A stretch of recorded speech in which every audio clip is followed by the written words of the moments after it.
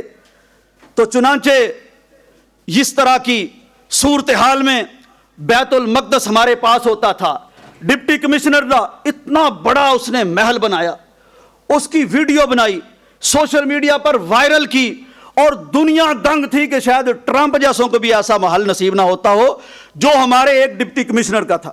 یہ کوئی چھپی بات نہیں، خود اس نے ویڈیو بنائی۔ پھر ایک بزرگ آ گیا، اور وہ بزرگ بیچارہ اندر اے سی چل رہے ہیں، اندر پردے لٹکے ہوئے ہیں، اندر جناب رنگینیاں ہیں، وہ ایک سائل باہر بیٹھا ہے، گرمیوں کے دن تھے، دھوپ میں بیٹھا بیٹھا بیچارہ مر گیا، دھوپ میں بیٹھا بیٹھا مر گیا۔ یہ کس کے پیسوں سے بنتا ہے سارا کچھ؟ یہ کن کے پیسوں سے بنتا ہے سارا کچھ؟ جناب عمر رضی اللہ تعالیٰ عنہ مجھے کیوں یاد آتے ہیں؟ بیمار ہو گئے، معالج نے کہا شہد استعمال کیجئے، اس میں شفا ہے۔ بیت المال کا شہد امیر المومنین بیمار، دوائی کے طور پر استعمال کرنا ہے، لیکن مسجد میں آ گئے، ممبر پہ بیٹھ گئے، کہنے لگے مسلمانوں بیمار ہوں، دوائی کے طور پر شہد چاہیے، تمہارا خلیفہ ہوں، یہ مال میرا نہیں ہے، اجازت دیتے ہو تو تھوڑا سا شہد لے لوں، اجازت دیتے ہو تو تھوڑا سا شہد لے لوں۔ وہ بتانا چاہتے تھے کہ حکمرانی ہوتی کیا ہے، بیت المال ہوتا کیا ہے، اوقاف کے معاملات ہوتے کیا ہیں۔ یہ حضرت عمر رضی اللہ تعالیٰ عنہ تھے جو رعایا کے لیے جیتے رہے، اور اس ہیبت کے باوجود آج ہمارے ہاں کیا ہو رہا ہے؟ یہ جناب بسنت منائی جا رہی ہے، یہ منانی ہے ہم نے۔ اللہ کے بندو کیا ہو گیا؟ کیا ہو گیا تمہیں؟ اور اس بسنت سے بیماروں کو شفا مل جائے گی، غریبوں کے چولہے جل جائیں گے، مہنگائی کم ہو جائے گی، اور تمہیں پتہ ہی نہیں عوام کے مسائل کیا ہیں۔ یہ منانی ہے۔ اور ایک محترمہ فرما رہی تھی کہ قانون توڑنے کی اجازت نہیں ہوگی۔ میں نے کہا ٹھیک ہے، پہلے تو اجازت دیتے تھے نا قانون توڑنے کی، اس لیے توڑتا تھا، اچھا کیا آپ نے، اب نہیں اجازت تو اس لیے مانے گے آپ کی۔ اللہ اکبر کبیرہ۔ محترم بھائیوں، بات یہ ہے، سید عائشہ کی روایت پر بات ختم کرتا ہوں۔ فرماتی ہیں نبی کائنات نے فرمایا اللہم من ولی من امر امتی شیئا فشق علی فشکک علی۔ اے اللہ، یہ محمد کریم کی دعا ہے صلی اللہ علیہ وسلم، کوئی شک ہے اس کی قبولیت؟ یہ دعا دے کے گیا پیغمبر، فرمایا کہ اللہ اگر تو کسی شخص کو میری امت کے کسی بھی معاملے کا والی حکمران بنا دے، اگر وہ اس پر سختی کرے، میری امت پر، عوام پر، رعایا پر، تو مولا تو اس پر سختی کر، اور اگر وہ ان پر نرمی کرے، شفقت سے پیش آئے، فرفق علیہ، تو مولا تو اس پر رحم کر۔ یہ آج ان کی سختیاں ہی ختم نہیں ہوتی، اس لیے کہ نرم ہوتے ہی نہیں کسی پر۔ تو محترم بھائیوں، وہ کیا شاعر نے کہا ہے کہ علاج اس کا وہی آب نشاط انگیز ہے ساکی، وہی دیرینہ بیماری، وہی نامحکمی دل کی، علاج اس کا وہی آب نشاط انگیز ہے ساکی۔ ہمارے پاس حضرت عمر کی بات ایک اور سناتا ہوں۔ مسئلے کا حل کیا ہے؟ مسئلے کا حل یہ ہے کہ عوام بھی قرآن و سنت کی طرف لوٹ آئے، حکمران بھی بندے دے پتر بن جائیں۔ حضرت عمر فرمایا کرتے تھے، ہم کون لوگ تھے؟ چرواہے تھے، اجڑ تھے، جاہل تھے، اور آپ کو پتا ہے یہ عرب عجیب قوم تھی، ان کو کوئی بطور قوم، بطور رایا کو حکمران چننے کو تیار بھی نہیں تھا، اپنے اپنے قبیلے، اپنے اپنے سردار، کوئی سینٹرل حکومت نہیں تھی۔ لیکن جب اسلام قبول کیا، قرآن پر عمل کیا، تو حضرت عمر فرماتے تھے کہ ہم وہ لوگ ہیں، ہمیں جتنی عزت ملی ہے وہ ہمیں اسلام کی وجہ سے ملی ہے۔ اگر ہم نے اسلام کو چھوڑ کے کسی اور جگہ سے عزت تلاش کرنے کی کوشش کی تو اللہ ہمیں ذلیل کر دے گا۔ آج کیا ہو رہا ہے؟ آج کیا ہو رہا ہے؟ آج یہی ہو رہا ہے، حل یہی ہے۔ اور حضرت عمر قرآن سن کے ایسے جرری آدمی، بہادر آدمی، ہیبت والے آدمی، شیطان ان سے لرزتا اور کانپتا، ان کے بارے میں آتا ہے کانا وقافاً عند کتاب اللہ، جیسے بھی جلال میں ہوتے، جیسے بھی اشتعال میں ہوتے، جیسی بھی گرمی میں ہوتے، جب ان کے سامنے یہ قرآن پڑھ دیا جاتا تو کانا وقافاً عند کتاب اللہ، ٹھہر جاتے، رک جاتے۔